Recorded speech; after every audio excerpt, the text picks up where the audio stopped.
Hello everybody, welcome to part 29 of Sci-Fi Read Aloud. We're going to continue through 20,000 Leagues Under the Sea today. We're going to read the first half of chapter 16 and the second half will come tomorrow. Chapter 16, A Submarine Forest. We had at last arrived on the borders of this forest, doubtless one of the finest of Captain Nemo's immense domains. He looked upon it as his own, and considered he had the same right over it that the first men had in the days of the world. And indeed, who would have disputed with him the possession of this submarine property? What other hardier pioneer would come, hatchet in hand, to cut down the dark copses?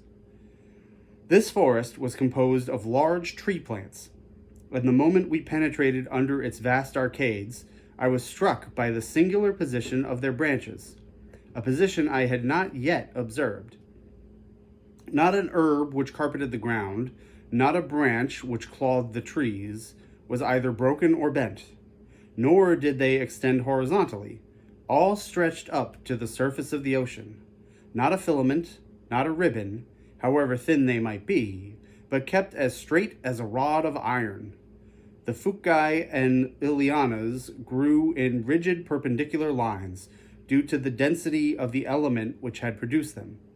Motionless yet, when bent to one side by the hand, they directly resumed their former position. Truly, it was the region of perpendicularity. I soon accustomed myself to this fantastic position, as well as to the comparative darkness which surrounded us. The soil of the forest seemed covered with sharp blocks, difficult to avoid. The submarine flora struck me as being very perfect, and richer even than it would have been in the Arctic or tropical zones, where these productions are not so plentiful. But for some minutes I involuntarily confounded the genera, taking zoophytes for hydrophytes, animals for plants, and who would not have been mistaken? The fauna and flora are too closely allied in this submarine world. These plants are self-propagated, and the principle of their existence is in the water, which upholds and nourishes them. The greater number, instead of leaves, shoot forth blades of capricious shapes comprised within a scale of colors: pink, carmine, green, olive, fawn, and brown.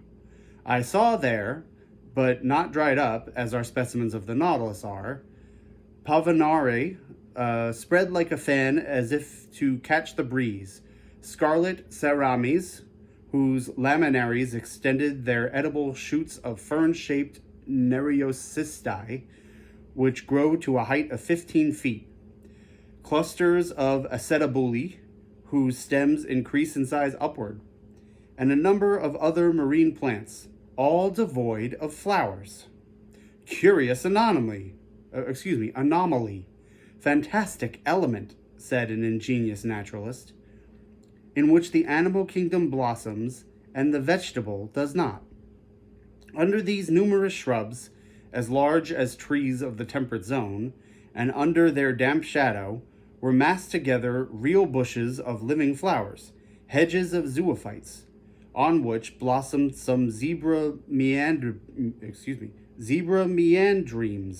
with crooked grooves, some yellow caryophyllae, and to complete the illusion, the fish flies flew from branch to branch like a swarm of hummingbirds, while yellow lepisocompthi with bristling jaws, dactylopteri, and monocentrides rose at our feet like a flight of snipes.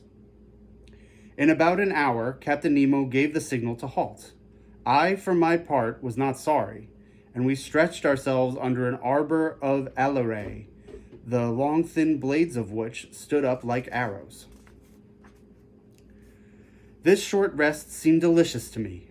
There was nothing wanting but the charm of conversation, but impossible to speak, impossible to answer.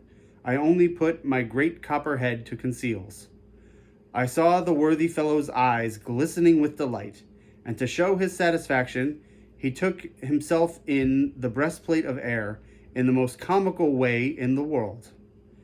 After 4 hours of this walking, I was surprised not to find myself dreadfully hungry. How to account for this state of the stomach, I could not tell. But instead, I felt an insurmountable desire to sleep, which happens to all divers. And my eyes soon closed behind the thick glasses, and I fell into a heavy slumber, with the movement alone had prevented before.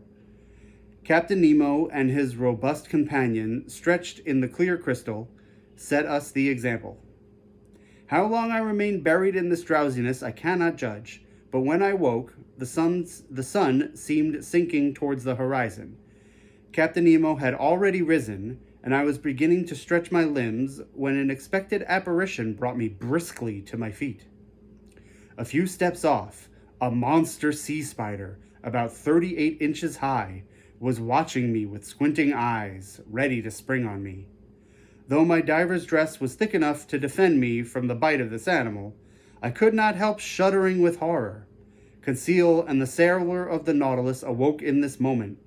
Captain Nemo pointed out this hideous crustacean, which a blow from the butt end of the gun knocked over, and I saw the horrible claws of the monster writhe in terrible convulsions.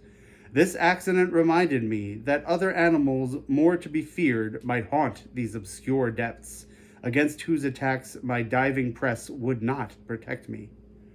I had never thought of it before, but I now resolved to be upon my guard. Indeed, I thought this halt would mark the termination of our walk, but I was mistaken, for, instead of returning to the Nautilus, Captain Nemo continued his bold excursion. The ground was still on the incline. Its declivity seemed to be getting greater, and to be leading us to greater depths. It must have been about 3 o'clock when we reached a narrow valley between high perpendicular walls situated about 75 fathoms deep. Thanks to the perfection of our apparatus, we were 45 fathoms below the limit which nature seemed to have imposed on man as to his submarine excursions. I say 75 fathoms, but I had no instrument by which to judge the distance. But I knew that even in the clearest waters, the solar rays could not penetrate further, and accordingly, the darkness deepened. At 10 paces, not an object was visible. I was groping my way when suddenly I saw a brilliant white light. Captain Nemo had put his electric apparatus into use. His companion did the same, and Conseil and I followed their example. By turning a screw, I established a communication between the wire and the spiral glass, and the sea, lit by our 4 lanterns, was illuminated for a circle of 36 yards. Captain Nemo was still plunging into the dark depths of the forest, whose trees were getting scarcer at every step. I noticed that vegetable life disappeared sooner than animal life. The medusae had already abandoned the arid soil, from which a great number of animals, zoophytes, articulata, mollusks, and fishes still obtained sustenance. Thank you, everybody. We'll be back with the finale of Chapter 16 tomorrow.